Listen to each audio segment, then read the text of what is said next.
Over the last week, I've been working with a whole bunch of leaders, and as they're navigating these interesting times that we find ourselves, and many of those leaders are leading other people. And I was reminded of this really simple model for moving through transition. And I want to differentiate change from transition. So change is the event that in modern times and what just happened. It's the announcement of the pandemic. It's the announcement that schools will be closing. It's the decision, it's the event.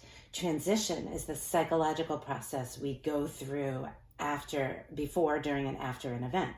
So this is a model for transition I used to use in the corporate world, and I reached for it recently, and I forgot how much I love it. So I want to map it out for you really quickly so you can use it to frame your own understanding of how you're moving through transition and to lead others. And I'm going to try to write and talk at the same time. So basically, there's this continuum. Anyone who's worked with me one-on-one knows I'm a huge fan of continuums because I'm always talking about range. On one side of the transition, there's this thing called soothing fables. And on the other side of the transition, this is called terrifying exaggerations, right? Exaggerations.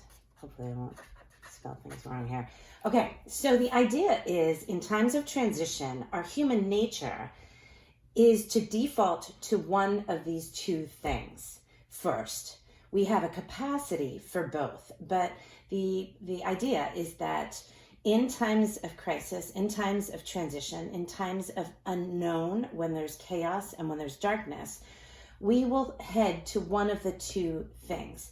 So on this side, in soothing fables,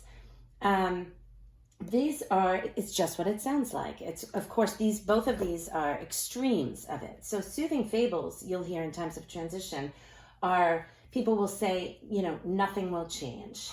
They'll also say something like, people are blowing this way out of proportion. You're being dramatic. It's not that big of a deal. It's not a big deal. It'll pass quickly. It's not going to impact me or our organization. Or there's no need to get worked up about things. That's what the soothing fables energy is. Then the other side is the terrifying exaggerations. So this is just what it sounds like is, everything will end. That's it. This is the apocalypse. Everything will end. The world that as we know it will come to a closure. We're all gonna die. We're gonna lose my job. We're gonna financial ruins. These are all sort of the greatest fears, financial ruin.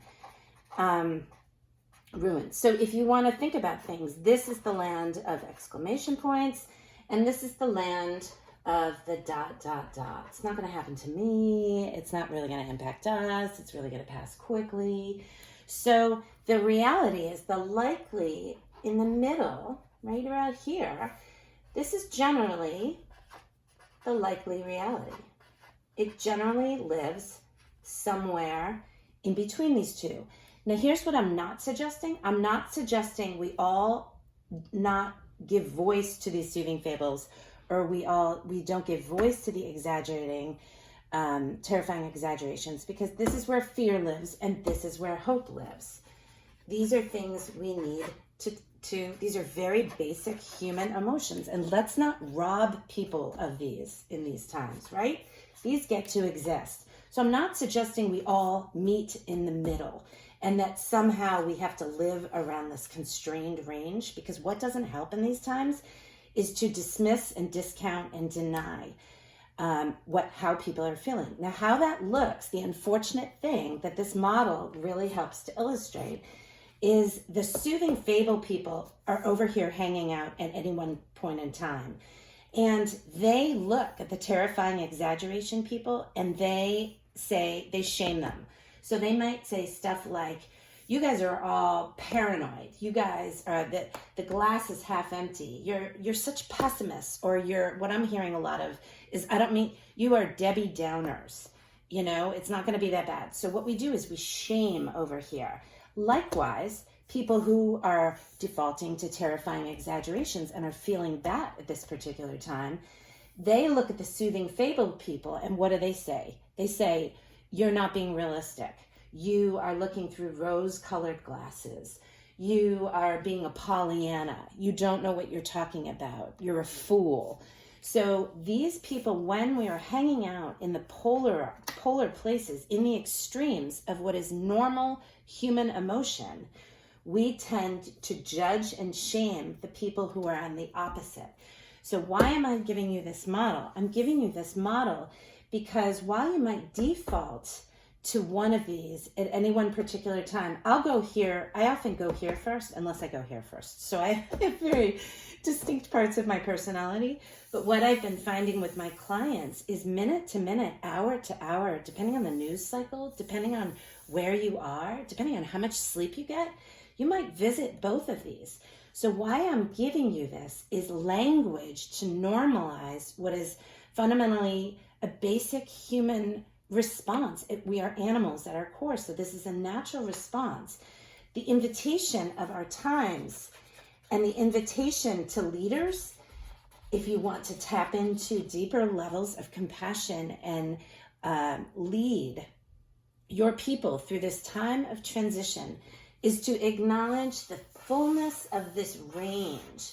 So people are constantly going to be traveling this range. They can't almost stop and hang out here. Maybe they'll visit it, but they are constantly, in these times of transition, going to be traveling this range, and that is normal, that is expected. And by giving names to these and validating what you can expect when you visit it, we'll have language to normalize where we are, and we'll also see our behaviors that we can do to shame and blame and judge and disconnect from others at a time where we need to be united, and the divide that we're in needs to close and not get greater. So I really love this visual, and I hope it helps